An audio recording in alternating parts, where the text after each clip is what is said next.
ஒகேனக்கல் காவிரி ஆற்றில் நீர்வரத்து வினாடிக்கு 57,000 கனஅடியிலிருந்து 43,000 கனஅடியாக குறைந்துள்ளது. நீர்வரத்து குறைந்த நிலையிலும் குளிக்கவும் பரிசல் இயக்கவும் தொடர்ந்து 8வது நாளாக தடை நீடிக்கப்பட்டுள்ளது குறிப்பிடத்தக்கது.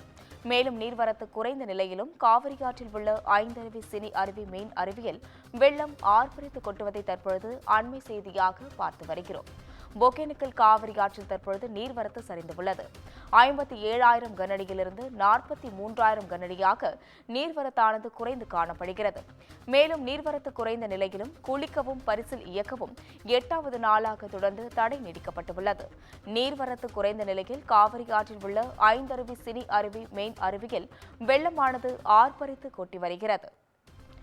ஒகேனக்கல் காவிரி ஆற்றில் தற்பொழுது நீர்வரத்து சரிந்து காணப்படுகிறது.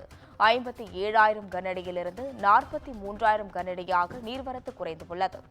மேலும் நீர்வரத்து குறைந்த நிலையிலும் குளிக்கவும் பரிசல் இயக்கவும் 8வது நாளாக தொடர்ந்து தடையானது நீட்டிக்கப்பட்டுள்ளது. இதுகுறித்து கூடுதல் விவரங்களை வழங்குவதற்காக செய்தியாளர் கிருஷ்ணன் இணைப்பில் உள்ளார். வணக்கம் கிருஷ்ணன். ஒகேனக்கல் காவிரி ஆற்றில் நீர்வரத்தானது தற்பொழுது குறைந்து காணப்படுகிறது. இதுகுறித்து கூடுதல் விவரங்களை பகிரலாம். வணக்கம் அஸ்வினி. ஒகேனக்கல் காவிரி ஆற்றில் இன்று நீர்வரத்து 43,000 கனஅடியாக குறைந்துள்ளது. இதனால் இருந்தாலும் தண்ணீர் அதிகமாக உள்ளதால் 8வது நாள் தடை நீடிக்கிறது. கர்நாடகா காவிரி நீர்பிடிப்பு பகுதிகளிலும் கேரள மாநிலத்திலும் பல்வேறு இடங்களில் கனமழை பெய்து வருகின்றன. இந்த நிலையில் கர்நாடகாவில் உள்ள கபினி மற்றும் கிருஷ்ணராஜா சாகர் ஆகிய இரு அணைகளும் முழு கொள்ளளவு எட்டியுள்ளது. அணையின் பாதுகாப்பு கருதி உபரி நீரானது அதிகரித்து வெளியேற்றப்பட்டு வருகிறது. இந்த உபரி நீரானது தமிழக எல்லைப் பகுதியான பில்லிகுண்டூர் வழியாக ஒகேனக்கல் வந்தடைந்து மேட்டூர் அணைக்கு செல்கின்றது.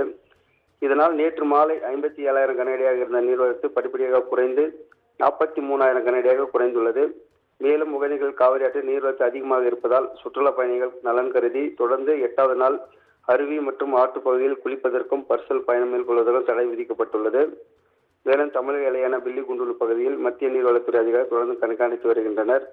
இந்த நீர்வரத்தால் காவிரி ஆற்றில் உள்ள 5 அருவி, சினி அருவி, மெயின் அருவி ஆகிய அருவிகளில் தண்ணீர் ஆர்ப்பரித்து கொட்டுகிறது. அஸ்வினி, கூடுதல் விவரங்களுக்கு நன்றி கிருஷ்ணன்.